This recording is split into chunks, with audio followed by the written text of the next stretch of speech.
baza wumve se reka buriya hari ibintu genda musenyeze nk'imbere ya minisitiri w'ubutegetsi bw'igihugu hani wacu mbasha kubaza minisitiri w'ubutegetsi bw'igihugu hano mu Rwanda hari abarundi bo muri 72 batagira ibyangombwa wabyumvise neza hari abarundi bo muri 72 batagira ibyangombwa uyu munsi wa none tutagiye kure hano mu karere ka Bugesera mu murenge wa Ririma harimo abarundi 72 batagira ibyangombwa ntibagira mituweli ntibagira uko bagenda ntibagira uko bivuza ntibagira uko bagira gute nta byangombwa bagira ariko abanyamurenge baje muri 94 baje 95 96 kangaye bafite indangamuntu zo mu Rwanda bafite passport zo mu Rwanda kandi itegeko rivuga yuko iyo umuntu amaze imyaka 5 akorera ku butaka bw'u Rwanda icyo ni ikibazo jewe abanyamakuru benshi ndamutse ngira ubuntu jewe hakibaza nkabona na minisitiri w'ubutegetsi bw'igihugu namubaza icyo kibazo ndenda bagendera ku nukuri kw'Imana kandi sinkubeye nzabarundi mu cyari muri Gisagara barahari muri Nyanza barahari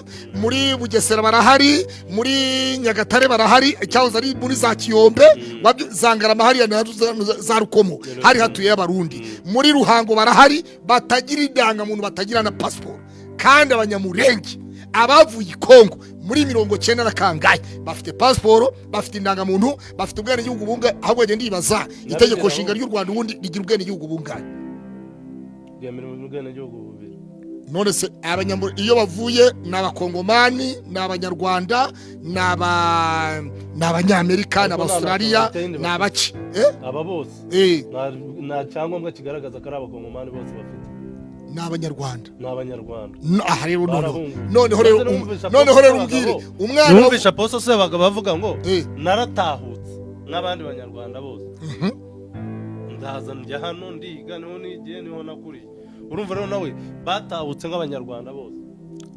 nk'abanyarwanda bose hanyuma bakaba basubira muri Kongo gukora iki se muri za Minembwe gushaka inkomoko yabo kandi inkomoko yabo ari mu Rwanda iyo avuze ngo yaratahutse iyo umuntu avuze ngo yaratahutse ari umunyamurenge kandi je narumvise ahantu bavuze ngo abanyamurenge ubwo Serukiza Sostene ku isimbi warabyumvise ngo ubwoko bwacu bw'imurenge ngo ninde wagize mbaya haga umuvugizi ubwoko bwacu bw'abanyamurenge muri Kongo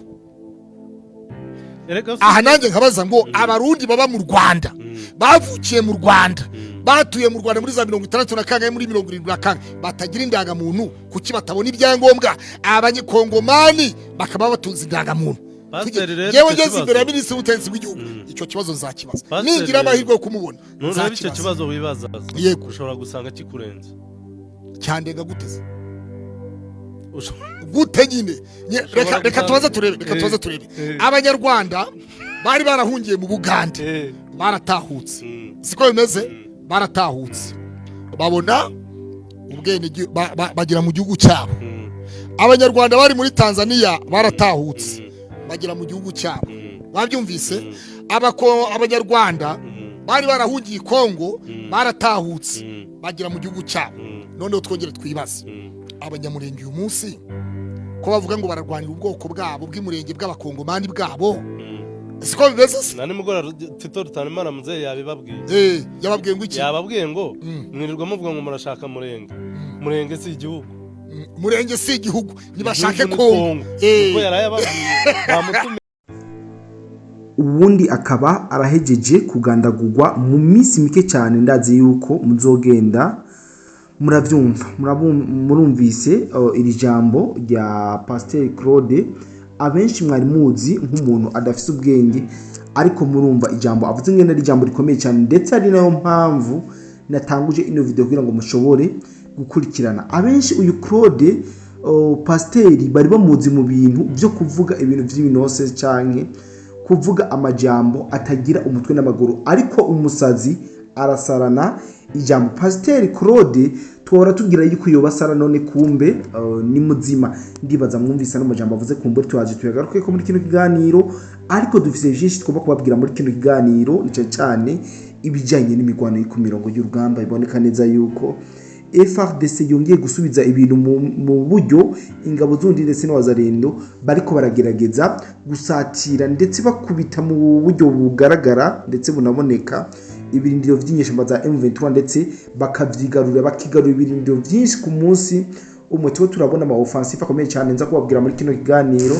ndababwire uburyo imigwano ikomeye cyane ndababwire uburyo wazalendo iriko irakora ibidasanzwe. Ndazi yuko abatari bake mwari murindiriye kumva ukungene wazalendo ikiritwara muri no minsi ndetse n'ibyo iriko irakora muri no minsi ya none muri kino gani, kandi tuza kuyagira hamwe ibijanye n'ingene abanyamurenge baraye biyamirije amajambo ya Tito Rutaremara aho yavuze ati turi abanyarwanda ariko tuje kugwanira Kongo yacu, ndetse amashirahamwe agiye atandukanye y'abanyamurenge n'amajwi y'abanyagihugu aracira urubanza cyane amajambo yavuzwe n'umunyepolitike w'umunyarwanda w'umunyamerika yitwa Tito Rutaremara mu gihe cyo kwibuka ubwicanyi bwakorewe abanyamurenge mu Gatumba, bikaba umunsi mukuru wabereye Kigali. Ndaje ndababwira muri kino kiganiro ko ibintu bimeze muri rusange muri kino kiganiro, kandi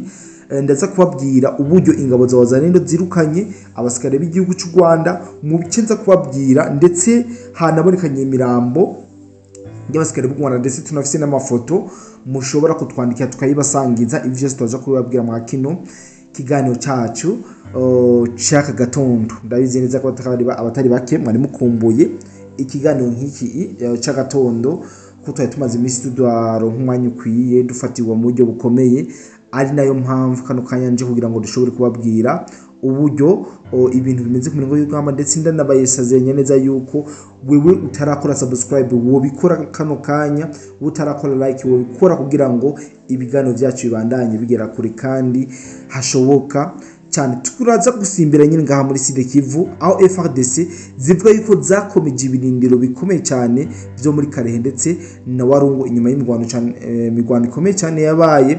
Twababwiye ko wazalendo yashoboye kugarurira ubuce bugiye butandukanye mu buryo kandi buboneka. Muri kino kiganiro tuza kubabwira yuko hari nkoho zo bwoko bwa AK47 zafashwe na wazalendo mu gace tuza kubabwira, ndetse n'imigwano yari yabaye ko yari imeze muri rusange. Ivyo twabateguriye muri kino kiganiro tuza kubabwira n'ibijanye n'ivyo mu gisagara ca Goma. Hari indege zitatu za kajugujugu za MONUSCO zahageze muri gwagwe go gukurikirana iyubahirizwa ry'amasezerano yo guhagarika imigwano canke cessez-le-feu. Ivyo turaje tubabwire muri kino kiganiro uko ibintu bimeze muri rusange. Ibindi byinshi twaje tubabwire muri kino kiganiro, ariko making ashobora kuba amaze gukora subscribe kuri urubuga rwacu, ndetse ube warabaye umunywanyi w'inararibonye kuri Kodi Empire.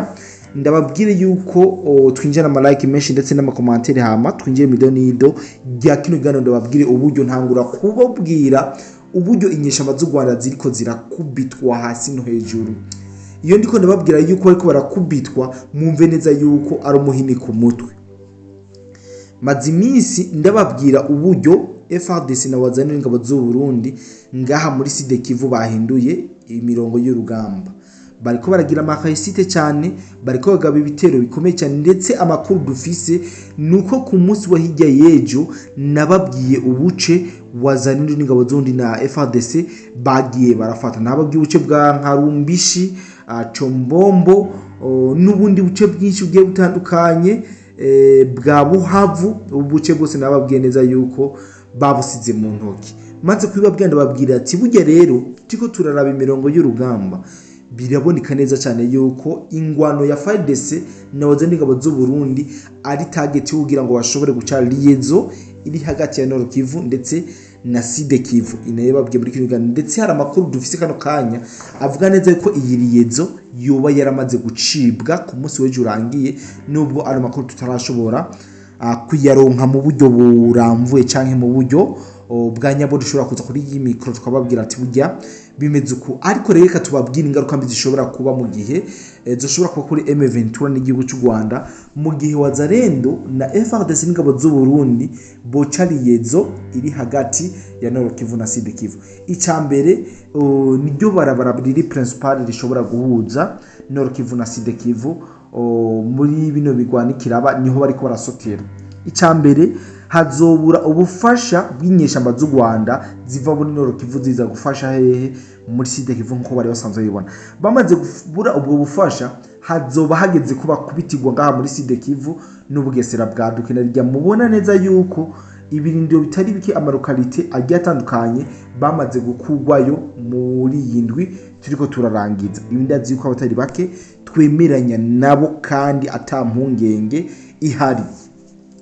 Inzira ya nyuma inyeshamba z'Rwanda zoba zisigaje guhungaha zo gukiza yaba magara nuko bazoca bahungira mu gihugu cy'u Rwanda nihamara gucika inoriyezo azoba ari avantage nziza cyane kubera ko FARDC ingabo z'ubundi zoba zikaye zidegembya aha muri Sud Kivu kubera ko akadugije umutwe kose bazoca bakubita mu mutwe. Ariko resi ivyo nje kubabwira reka ndababwira uko imigwano yaraye igenze ku munsi w'ejo ndazi yuko abatari bake mutabimenye. Wazarendo baraye birukanye ingabo z'u Rwanda mu gisagara cya Kigwa aho bitwa Ijwi, ni ku kilometero kimwe cyane uvuye hagati mu gisagara cya Shanje. Aho ndiko ndavuga ni mu misozi ya Karehe. Hamaze iminsi ariko harabera imigwano y'inkundura, hamaze iminsi ari kugaragara ibiziga by'ishirosere b'u Rwanda, hamaze iminsi ariko harapfira indiri y'abasirikare cyane mu gihugu cy'u Rwanda nubwo no muri FARDC bariko barapfa, ariko ahanini hariko harapfasikare bo mu Rwanda kubera ko nibo bariko baratakaza ibibanza bongera batakaza n'ibigwanisho bitari biki.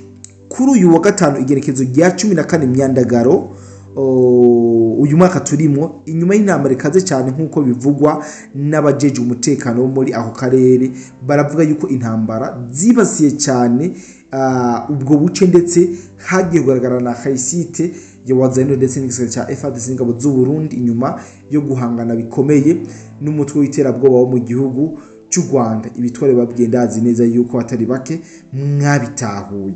Ikindi twabwiye neza nuko ku munsi w'ejo urangiye igenekerezo rya 15 kwezi k'umunani n'umwaka turimo hari inkoho zine zo mu bwoko bwa AK-47 zarasohoye gufatwa na Wazalendo aho bitwa muri Kaniora.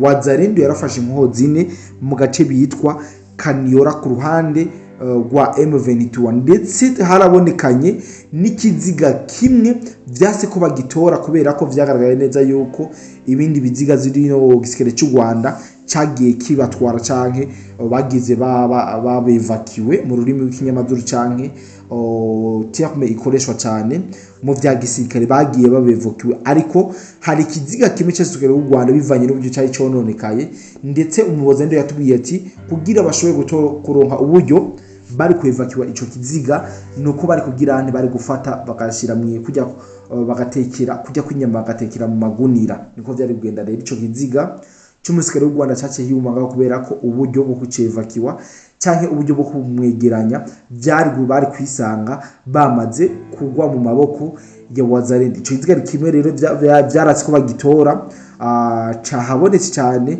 nubwo zirishema z'u Rwanda imbere yuko gutsindwa kwabo babanje kuronka hamforo zikomeye cyane. Hamforo zibiri karahabutaka barazirose. Amakuru dufite nuko hamforo imwe yari ivuye muri Bukavu, iyindi hamforo nayo yari ivuye muri Nzibira, ariko ntaco zahise ngo zishike kubera ko izi hamforo zose zatezwe imitego gikomeye cyane basubira inyuma biruka ubutsintsiri bukubita mu gakomokomo. Aya niyo makuru twakuye ku mirongo y'urwamahari habereye ino migwano ndetse birangira naho bitwa muri Kaniora ndetse birangira Wazalendo yo yiyungukiye inkoho ndetse ihitanye n'inyeshamba z'u Rwanda zitari zike, ndetse mwanumvise neza yuko abatari bake plito umwe byase yuko bamuvaga kubera ko umurambo wo wari wamaze kuba wononekara. Ivyo ni vyabaye ku munsi w'ejo igenekerezo rya 15 kuno kwezi k'umunani no mwaka turimo. Ndazi neza yuko abatari bake mwamaze kuba mu bitahura ino nkuru ndababwiye, nkibabwira amakuru y'imirongo y'urugamba, nkibabwira byinshi imbere ko ndababwira ivyaraye bibereye mu gisagara ca Goma. Habonekanye indege zidasanzwe zabaze kuraba yuko Seserofe iri kirakurikizwa. Reka manze ndababwire ibyo muri Sud Kivu yuko FARDC yo yigamba ikanavuga cyane yuko yamaze gukomeza ibirindiro vyabo biri ngaha muri Karehe ndetse no muri Warungu. Ni nyuma y'imigwano ikomeye cyane twagiye turababwira uko yariko iragenda. Ni igisirikare cya Kongo cyangwa cya Repubulika Iharanira Demokarasi ya Kongo FARDC kivuga yuko cyakomeje ibirindiro byacu mu mihingo itandukanye mu turere twa Karehe ndetse no Warungu. Ni muri Sud Kivu inyuma y'imigwano yabaye kuwa gatanu igenekerezo rya 13 Myandagaro uno mwaka turimo. Ni nkuko bivugwa n'igisata cibikorwa vya gisirikare skora ya kabiri muri Nord Kivu ndetse na Sud Kivu habaye imigwano ikomeye cyane hagati y'igisirikare cy'u Rwanda gihanganye n'igisirikare cy'u Burundi na Kongo ndetse na Wazalendo. Aya makuru avuga yuko byabereye muri sheferi ya Buhavu ni muri teritwari ya Karehe.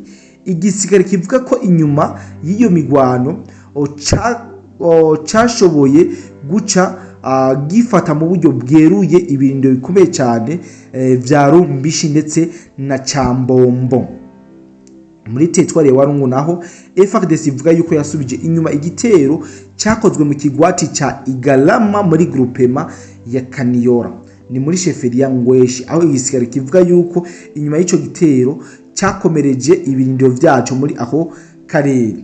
Colonel Benjamin Kisembo Isongoma alongoye igisata cy'ihuwa vya gisirikare muri Korea ya kabiri Nord na Sud Kivu yahaye icizera bene gihugu bo muri utwo turere. Avuga ko FDC yiyemeje kubakingira no kubagwanira ubusugire bw'akarere k'igihugu. Ayo makuru ashingiye ku matangazo yatanzwe n'umuvugizi w'igisata cy'ibikorwa vya gisirikare Korea ya kabiri Nord Sud Kivu Lieutenant Jeremy Meya Gabe. Aya niyo makuru yizewe imirongo y'urugamba. Imbere ko tubabwira utuntu n'utundi mu nkunde manze ndababwire ibijanye n'ivyabaye mu gisagara ca Goma.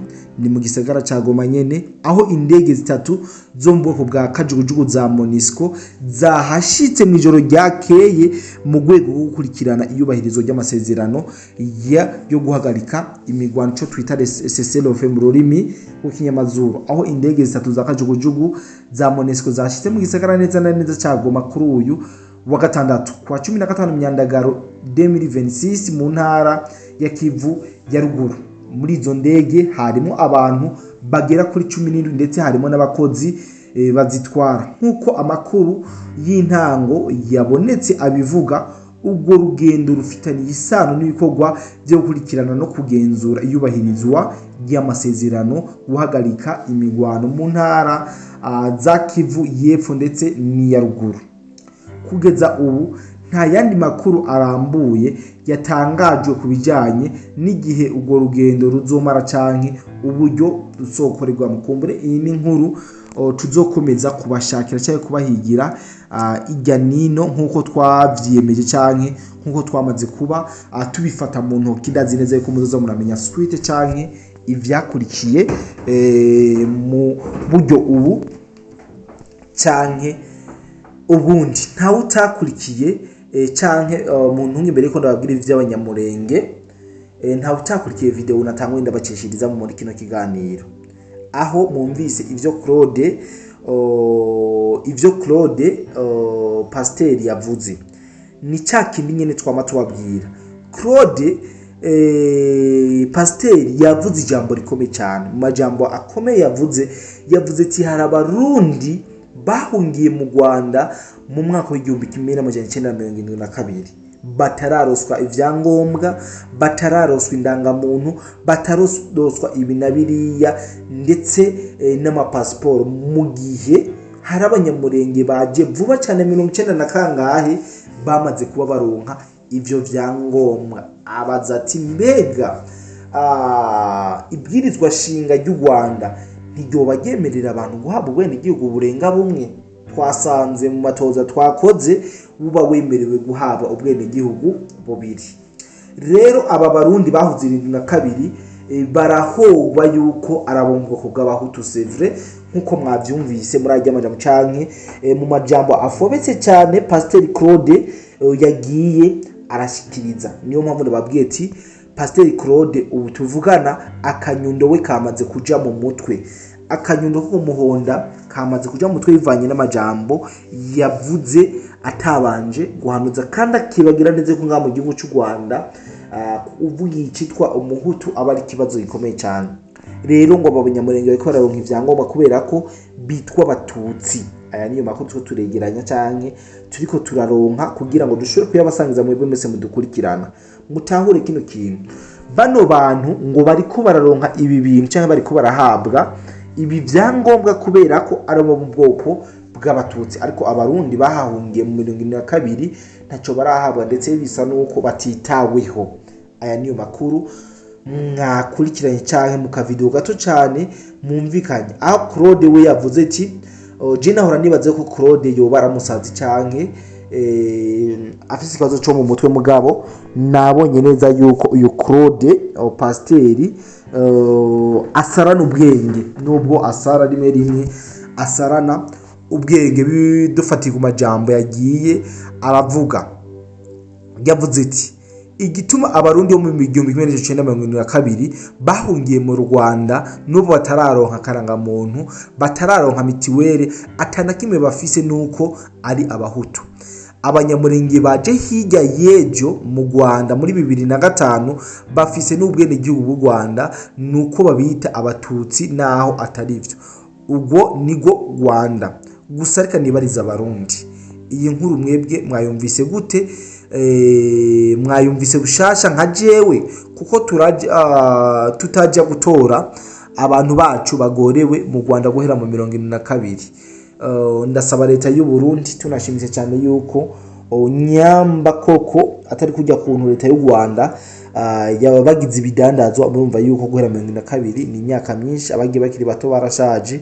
Rero no basaba neza yuko bo kwitahukira abo bona uburyo ariko bwo gutahuka ko urumva neza yuko niyo bari mu buhungiro nta makiriro canke nta mwidegemvyo nta guhigwa bahafise ibirazi yuko muca mu bitahura 5 kuri 5. Ndibaza rero Claude pasteri novuga yuko ari intango yiwe kuja mu yabira kubera ko yazanye ico bitwa ingengabitekerezo niko bavyita ingengabitekerezo ya genocide aha mu Rwanda nico caha uca wagirwa. Ariko singomba kubarambira cyangwa kubabwira vyinshi, mu nkundire muri no minota mike tubanye ndababwire iby'abanyamurenge biyamirije amajambo yavuze na Tito Rutaremara ati turi abanyekongo. Amashirahamwe y'abanyamurenge n'amajwi y'abene igihugu aracira urubanza cyane amajambo yavuzwe n'umunyapolitike w'umunyarwanda w'umunyamerika yitwa Tito Rutaremara. Ni mu gihe cyo kwibuka ubwicanyi bwabereye mu Gatumba bwakorewe abanyamurenge.